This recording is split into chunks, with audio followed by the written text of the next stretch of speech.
Baik, tadi ada tanggapan dari bagian dari media Berani Mikir terkait isu resesi ekonomi serta kaitannya dengan hulu Sungai Tengah ini, yang mana juga memberikan dengan bahasa sederhana memberikan gambaran ya bagaimana tujuan kita di sini Berani Mikir serta landasan kita melaksanakan kegiatan pada hari ini juga. Baik, untuk selanjutnya kita lanjutkan masuk pada tanggapan selanjutnya yang mana kita akan minta kepada Bapak Irfan Sunarko untuk dari Kepala Bidang Tata Lingkungan Kabupaten Hulu Sungai Tengah. Ini terkait regulasi pemerintah perihal izin pertambangan dan lingkungan hidup di Hulu Sungai Tengah. Mungkin bisa digambarkan Bapak bagaimana izin pertambangan dan lingkungan hidup di Hulu Sungai Tengah ini. Silakan, Pak.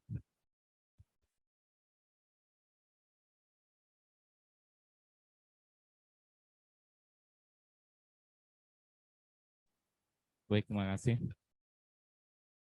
Assalamualaikum warahmatullahi wabarakatuh. Waalaikumsalam. Bapak-bapak yang ulun hormati seberatan, ada dari akademisi, ada dari praktisi, relawan. Jadi kalau pertanyaannya apa regulasinya, mungkin kewenangannya saat ini ada di pemerintah pusat. Jadi terkait dengan pertambangan, kita tidak mengeluarkan regulasi ataupun perizinannya. Mungkin seperti itu singkatnya. Kalau dari tema hari ini mungkin kita coba masuk ke masa depan lingkungan hidup kali ya. Kalau ekonomi ada pakar-pakar ekonomi, saya tidak berani terlalu banyak masuk ke ekonomi lah. Jadi kalau masa depan lingkungan hidup, jadi pertama-tama kami terima kasih banyak nih Mas. Lewat forum ini kita dipertemukan lintas sektor, lintas generasi, lintas viewers, mudah-mudahan banyak yang melihat baik dari Kabupaten Hulu Sungai Tengah sendiri maupun sampai tingkat nasional, mudah-mudahan mengglobal. Kami sangat berharap kegiatan-kegiatan seperti ini itu terus ada di Kabupaten Hulu Sungai Tengah supaya akal sehat kita itu sering terangsang lah. Jadi kalau akal sehat kita terangsang, kita bisa berbicara secara apa adanya, lugas walaupun pada koridor-koridor yang berlaku lah. Ada beberapa hal yang kami coba sampaikan di sini sebagai bentuk edukasi kami kepada masyarakat terutama dan juga kepada diri kita sendiri terkait dengan lingkungan hidup Kabupaten Hulu Sungai Tengah khususnya Kalimantan pada umumnya. Jadi dulu saya pernah punya pimpinan Pak Haji Sabirin Tuganal. Jadi beliau waktu itu bilang saya tidak mau suatu saat mendongeng kepada cucu saya bahwa dulu pernah ada hutan meratus seperti itu. Jadi kalau saya pikir-pikir sampai sekarang ternyata dari pernyataan singkat itu banyak yang bisa kita maknai sebenarnya. Bagaimana keberlanjutan dan seterusnya dan seterusnya. Itu yang pertama.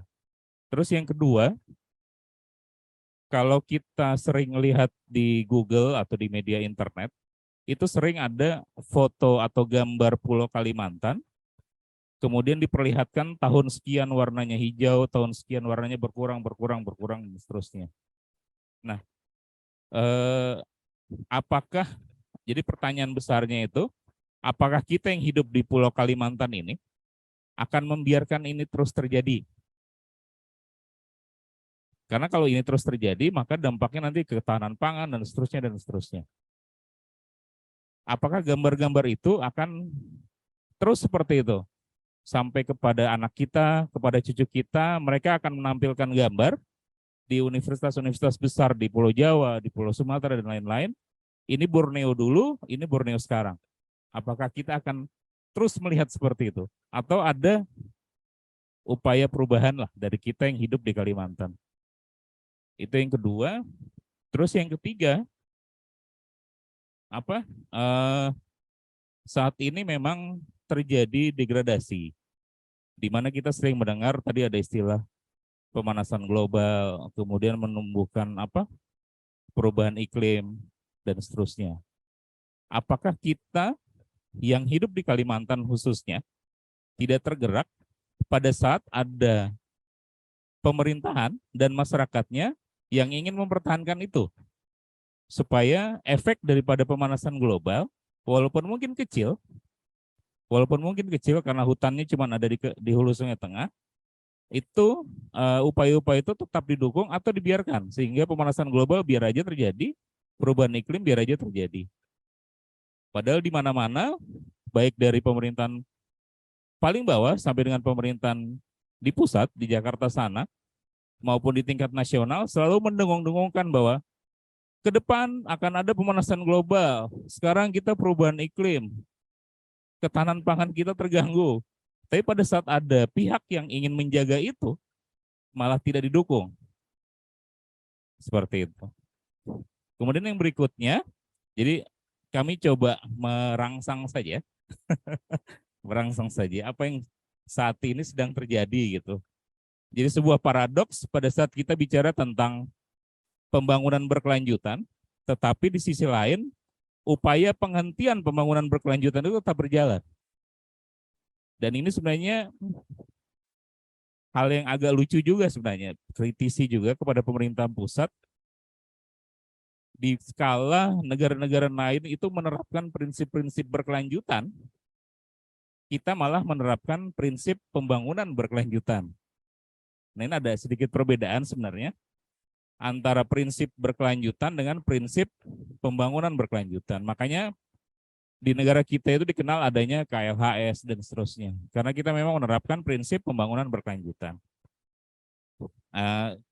Saya menilai bahwa apa yang kami lakukan di sini, apa yang masyarakat Hulu Sungai Tengah lakukan di sini, sebenarnya kita berada pada praktek-praktek prinsip penerapan daripada prinsip berkelanjutan.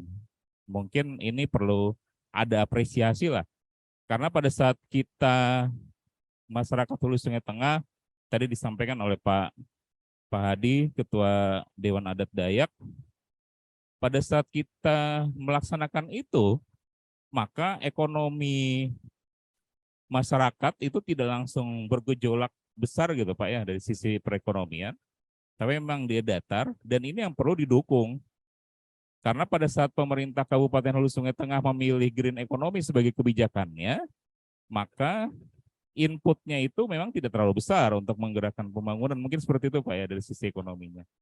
Sehingga upaya-upaya yang ada ini sebenarnya harus ada bantuan lah dari baik provinsi maupun pemerintah pusat terkait dengan pilihan pemerintah Kabupaten Hulu Sungai Tengah untuk menjaga hutan meratus dan seterusnya. Itu hal-hal yang coba kami ungkapkan di sini gitu, mumpung ini ada medianya. Jadi kami dari Dinas Lingkungan Hidup dan Perhubungan tidak bisa menjaga lingkungan hidup ini, tidak bisa menjaga hutan meratus kalau memang tidak ada bantuan dari semua pihak.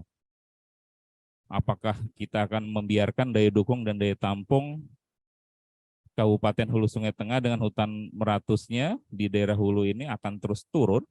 Tadi disampaikan Pak Sekda ada perubahan tutupan lahan yang cukup signifikan dari 60 ke 30. Apakah akan seperti itu terus? Karena kalau daya dukung dan daya tampung kita terus mengalami penurunan, maka pertanian kita, perikanan kita, ketahanan masyarakat baik yang di atas, di tengah maupun di hilir juga pasti akan terganggu. Dan upaya-upaya ini memang perlu dukungan semua pihak. Dan kami sangat berharap besar kepada pihak dari Lambung Mangkurat Pak Enggi. Kami sangat berharap besar. Jadi dulu tahun 2008-2009 tuh kita pernah mengungkapkan ini juga gitu Pak.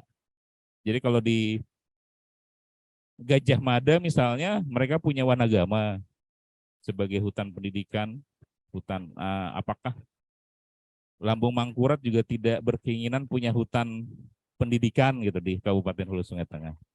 Kalau ini ada sambutan, gayung bersambut, maka mungkin statusnya kita bisa naikkan sama-sama ke pemerintah pusat menjadi kawasan konservasi misalnya. Dengan menjadi kawasan konservasi, maka masyarakat yang ada di sekitarnya mungkin bisa ternaungi tidak hanya dari pemerintah daerah, tapi pemerintah pusat mungkin juga ikut serta berpartisipasi. Karena sadar atau tidak sadar, dulu saya pernah mendampingi seorang profesor, Profesor Bertox, kalau tidak salah nama beliau, kalau saya tidak lupa. Beliau dari Wisconsin. Beliau bilang, masalah kalau kita sekarang memaknainya sebagai perlindungan dan pengelolaan lingkungan hidup PPLH. Jadi kalau kita mau bicara PPLH, kalau perut ini masih kosong, agak susah. Harus ada take and give-nya. Nah, makanya kalau hal-hal seperti ini cuma pemerintah kabupaten yang memikirkan, mungkin nggak akan selesai. Karena kemampuan keuangan dan seterusnya sangat terbatas. Sehingga apa yang dikeluhkan oleh Pak Hadi tadi memang wajar, itu faktanya mungkin di lapangan seperti itu. Maka kami sangat mengharapkan dukungan dari pemerintah provinsi, pemerintah pusat, dari ULM, sama-sama dari masyarakat, dari relawan, dari berani mikir. Kita sama-sama mencari solusi lah. Tolong kami dari Dinas Lingkungan Hidup ini sama-sama kita menjaga hutan meratus, supaya kalaupun tadi gambar-gambar yang beredar di internet itu terhadap Pulau Kalimantan warnanya berubah terus, paling tidak ada titik hijau lah di tengah-tengah itu, di tengah-tengah agak ke bawah, dan itu posisinya di Kalimantan Selatan di hulu Sungai Tengah. Jadi apakah kita kalau ke UGM, ke Kementerian Lingkungan Hidup, saya pernah ke UI, selalu gambar-gambar itu yang ditampilkan, dan kita cuman apakah kita yang hidup di Kalimantan ini akan selalu melihat itu gitu. Mungkin itu yang coba kami sampaikan untuk menggugah kita sama-sama lah. Sama-sama, karena ke depan sources yang paling berharga itu sebenarnya lingkungan. Karena dia akan support kehidupan. Kalau yang lainnya akan habis. Bahan tambang dan seterusnya akan habis, dan efek domino perekonomiannya juga akan sesaat mungkin Pak ya. Begitu dia habis, yang kaya, yang pekerja tetap bekerja, yang itu balik, balik lagi ke rumahnya dan seterusnya, alam selesai. Mungkin seperti itu. Mungkin itu yang dapat kami sampaikan untuk acara Berani Mikir. Sekali lagi kami terima kasih banyak. Terima kasih kepada Bapak Irfan Sunarko sudah memberikan tanggapannya. Ya, sebenarnya juga kita dengar sangat menggugah ya Pak, bagaimana sebenarnya harapan-harapan itu selalu ada gitu, harapan-harapan itu selalu kita inginkan gitu, agar terjadi perubahan, ya.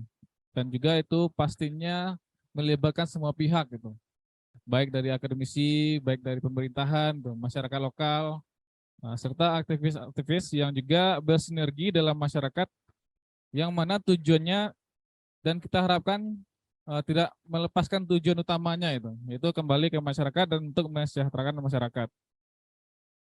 Dan juga bisa menjaga diri, menjaga komunitasnya sendiri, mempertahankan ideologinya sendiri, untuk yang mana di Hulu Sungai Tengah ini sudah berkomitmen bersama, baik masyarakat, pemerintahan, untuk menjaga alam dan tidak mengeksploitasi alam secara berlebihan.